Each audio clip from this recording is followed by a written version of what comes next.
Good Saturday morning. This is Basil Numerzycki with the Great Basin Fire Potential Briefing. Looking at our main impacts as we go through the next several days, it's going to be further down the road towards the middle of next week.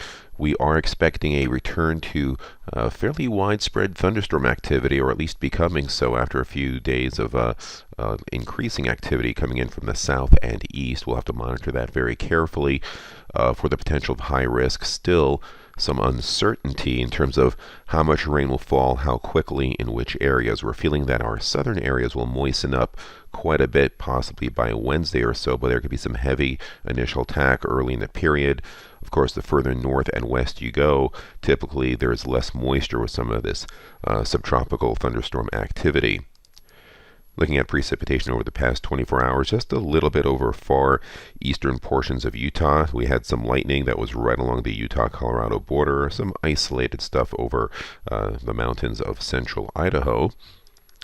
And in terms of our fire activity, we did have some new starts given by the red circles. The yellows are existing fires, and purple are prescribed burn projects ongoing still in some of the highest elevations. Now, looking at our precipitation on the left, over the past 7 days, it's been a fairly dry period across most areas, just very light precipitation up in Idaho.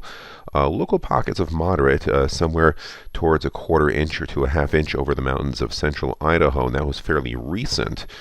If you look over the past 2 weeks, there was some significant rainfall in portions of eastern Nevada and into parts of the Wasatch, and into the higher terrain of Idaho. So over the long term, there's still some drying that needs to be going out, but you can see the areas across northwestern Nevada that have been dry not just for the past 7 days, but also the past 14. Taking a look at our current field conditions, ERCs, you can see that we've had the most significant drying across southeastern portions of our geographic area. The orange shades indicate ERCs somewhere between 70 and 80%. Or their percentiles.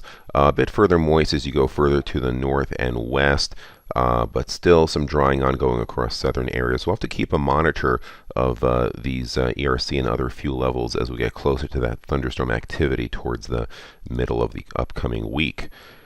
If we take a look at 100-hour fuels, slightly lighter fuels, you can see that in a lot of areas, we start off in the southeastern Idaho. The green shows that levels are very close to record dry levels and well below normal. Also similar for the Sierra front, and even down into our PSA 16 in southern Nevada, where they did have a spike up with some of that wet weather that occurred somewhere between 1 and 2 weeks ago. They've since dried out rapidly to normal levels and probably will be significantly lower than that once the lightning does arrive by the middle of next week. Our upper level maps and satellite imagery shows deep low pressure now exiting the northern Rockies. We do have high pressure building in from the south, and the clockwise flow around it is starting to gather subtropical moisture. It is that time of year we start mentioning the possibility of a monsoon developing in the not too distant future, usually by early July. Sometimes we get bits and pieces before that, so we'll watch how this high builds in and how this high off the Pacific coast kind of interact as we go through the next couple of days. So looking at our significant fire potential for this Saturday afternoon, you can see critically dry areas covering much of our southern and western areas, but still some moistening up north where they had some recent precipitation. And if we look at weather conditions expected for this afternoon, on the left, lots of single-digit humidity across a good portion of Nevada, and somewhere between 10 and 15% across most of Utah as well. Humidity a bit higher further north.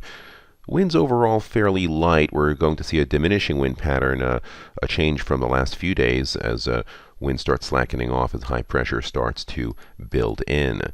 And then for tomorrow, Sunday, we see that broad high pressure now building across the area. The tannish colors indicate a fairly dry air mass in the mid-levels, whereas the greens indicate a deepening of moisture and thunderstorm activity. So we'll be watching how close this moisture comes towards us. Even the black areas tend to, as we fade to black, tend to support some isolated thunderstorm activity. But in the meantime, we're in the dry air mass. Much of our area remains dry, especially the southern and central areas. And if we look at weather conditions, again on the left, humidity in the single digits across much of Nevada into parts of southern Utah, otherwise around 10-15% in most areas, even starting to dry a bit further north. On the right-hand side, though, winds fairly light, basically 5 to 15 miles an hour, nothing out of the ordinary. On Monday, we see broad high pressure building and amplifying across the region. Still fairly dry, although we're starting to see some intruding moisture given by these darker levels starting to push into portions of Nevada and Utah. But with that warmth building, we see that green area up in the mountains of Idaho disappear. We remain critically dry elsewhere. We'll be watching the leading edge of this subtropical moisture, however. And looking at weather conditions on Monday on the left, humidity still bone dry across most of Nevada and Utah, but you can see some increasing humidity levels pushing into central Arizona by the lighter shades of yellow. And on the right-hand side, you see the leading edge of that lightning and shower activity starting to approach and cover Arizona and starting to approach the Grand Canyon. So looking at our 3-day precipitation totals between today into Tuesday morning, we're not expecting much of anything across our area. Most of that moisture is to our south and east. But as we go in time into Tuesday, June 28th, we see high pressure amplifying across the region, and that clockwise flow is starting to bring some of that mid-level moisture into our region. Notice the fade to black areas indicating some mid-level moisture cropping into our southern areas, still remaining fairly dry across our PSAs. And then by Wednesday, you can see that we see some deeper moisture by the shades of green towards Vegas and Arizona Strip. We don't see much in the way of that tannish shading of an overall dry air mass across most of our area. So at that point, there's probably enough moisture in this dark area to support at least scattered thunderstorm activity. And of course, our fuels are still fairly dry from our recent dry period, so we're going to have to monitor this very carefully over the next few days. A look down the road for Thursday. You can see deepening moisture here on the left with a lot more of that green, higher air mass humidity now covering much of Utah into parts of Nevada as well, and probably seeing the possibility of some isolated lightning up into Idaho. And our PSAs, you're starting to see them green over a bit across the Arizona Strip, starting to see some moistening going on across southern Utah. After 2 or 3 days of thunderstorms, they probably will be wetter down there, but still drier on our northwest fringes.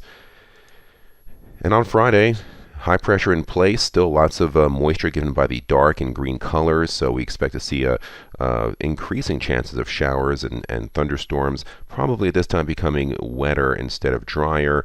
And you can see our breakdowns not as much brown at all across parts of Utah and starting to retreat in Nevada as well, although the western areas will remain the driest. Looking at precipitation over the 7-day total, as you remember, we had none the first 3 days, so all of this will come later in the period. And you can see the heaviest amounts will be in our southern and eastern areas, but in our fringes across parts of central and northern Nevada, very little in the way of moisture is expected to reach the ground. Looking further down the road, our 8 to 14-day outlook, we remain warmer than normal, significantly warmer than normal, but starting to see a moistening pattern through here, possibly the first developments of the summertime monsoon starting to get going, so we'll be watching that, but we'll be drier on our northern fringes. This concludes our briefing. Have a great day.